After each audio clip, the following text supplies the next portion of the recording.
world where big tech, whether it is Apple, Google, or the range of other big tech companies, are operating without any type of accountability.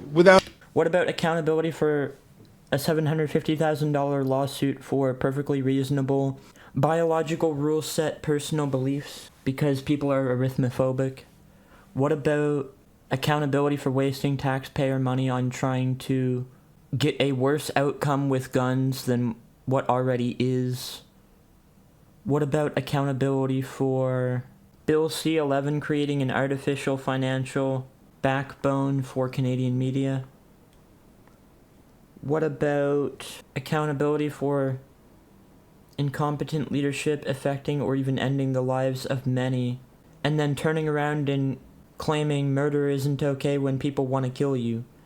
If you get a lot of people killed with bad policy, it should be the same as getting people killed in general. You have forfeited your life. You cannot turn around and claim moral high ground. Why do you think more places in the world than ever have capital punishment for a certain severity level of political corruption, direct or complicit? Maybe not implicit, and if it's manageable, but I don't think it has to be both either. Like, if it is very severe and you're implicit, not complicit, you don't know, you literally don't know what you did because you're that fucking dumb and dense. Maybe we'll just stick you in a jail cell then. But if you know what you're doing and you're getting lots of people harmed or killed, yeah, that's pretty much a forfeiture of your own life, in a moral sense at least. Any type of protection of privacy. So when we talk about privacy, there's a real conversation to be had as to what that entails. So the companies that are coming forth and talking about privacy protection, talking about vulnerabilities, better step up and provide their path to how. What about making taxpayers pay for elective surgeries? What about C18 and C63? Huh? They're protecting the private. Those are perfectly fine bills. They're sound. There's no problems with them whatsoever. Privacy rights of Canadians. Do you believe tech companies are misinforming Canadians on this bill? I believe there's a number of areas of misinformation. And okay, what are those areas? List 3. And to be very clear, the encryption issue is one we will. I already watched this because my microphone was muted the first time I tried to record this, but this is something I just noticed now. So he talks about, okay, so he's asked, what are some of the big issues with media privacy and big tech privacy and accountability? Oh, encryption is number 1. Encryption is a big issue. But then he proceeds to argue that it's not an issue logistically. Like, clarify, because this bill was never meant to breach encryption. We have the language is very clear. It's about systemic vulnerability. We have the language is very clear. That doesn't sound like language to me. To us, we read that as ensuring that if encryption is breached, then that would not be allowed. So that was not a good way to address that. It's like, oh, encryption is an issue. No, it's not an issue. We aren't going to touch it.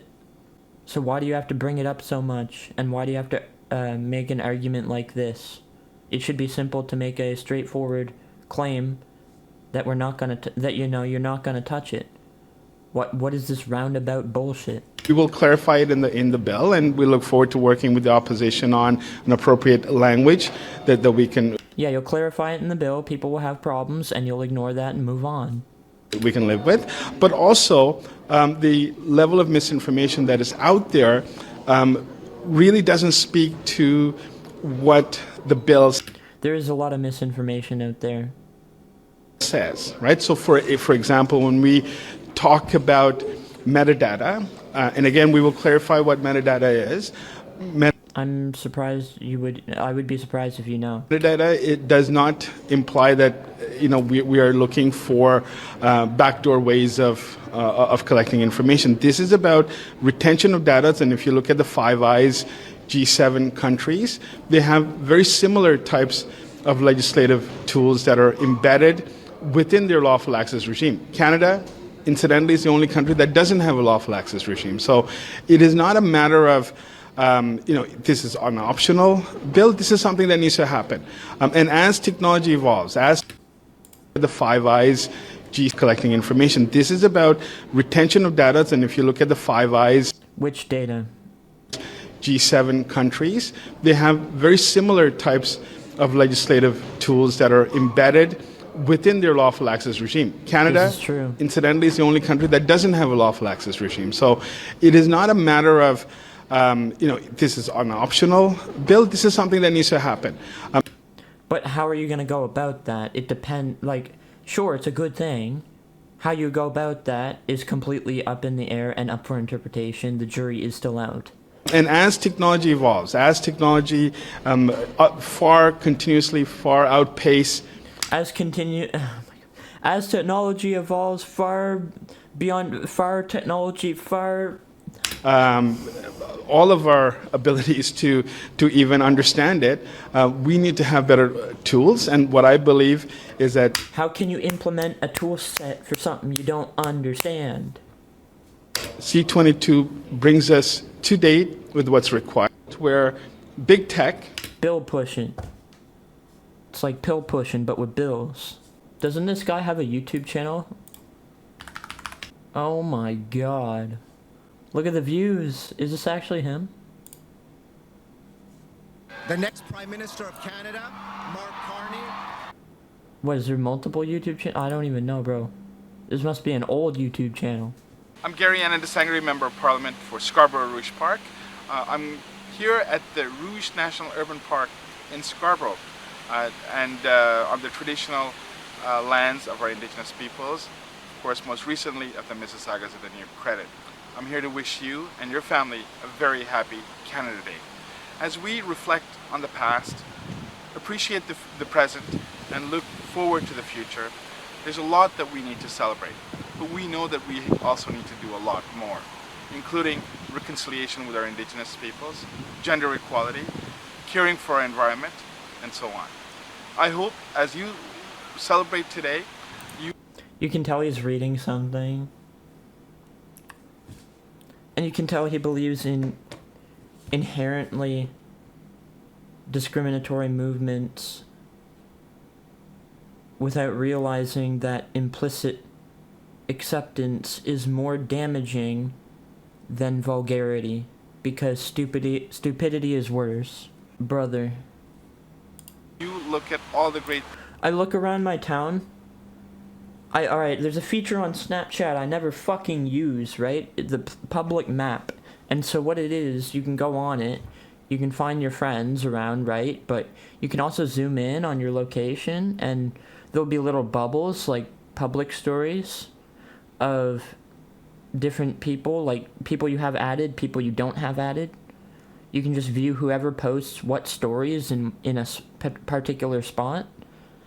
And when I was looking around the other day, just for a couple minutes, at different spots in my location, in my town, overwhelmingly, there was Arabic, Indian, Snapchat names, music being played, people, and underwhelming amounts of English speakers and peoples that I do and don't know. It's crazy. Our town is more not our identity than it is, if that makes sense. This isn't about being fair. This is the fact that immigration has always been a qualitative and quantitative issue. You do not just want everybody and anybody. No. That's an invasion. You're seeing too much humanity in people. People are animals, neither should die. But people will just do whatever. People don't like to follow rules. People don't like to change their culture, even if it is morally wrong by our standards. And yeah, there's some nice people, and we want those people, and there's productive, hygienic, intelligent people. We want those people. And we do want some foreign business, that's not inherently a bad thing, just by default, but when it's everybody and anybody, quite literally, and everything and anything, it's a problem. That is not the policy that these people are implementing. They are implementing an ethnic replacement. Okay, so there's been another update while I was making this. They are going to amend the bill. They're going to change it. But I guess we'll wait and see what that entails. Yeah, let's have a body cam on every Liberal MP 24/7. That's a good idea. Because they're just trying to do whatever, man. Be sure to check out my Instagram. Be sure to check out my TikTok where I post deep shit and some funny shit. You can join my Discord server if you'd like. It's not much, but it's something. Like and sub. My name means to conquer. You can help me do this by making me the most subscribed Vince on YouTube. Also, I have a music channel now. I am starting to release Juice WRLD inspired music. I'm openly inspired by Juice WRLD, and I've been working on a lot of cool shit there. So check that out if you're interested. Everybody have a good night or day. Cheers.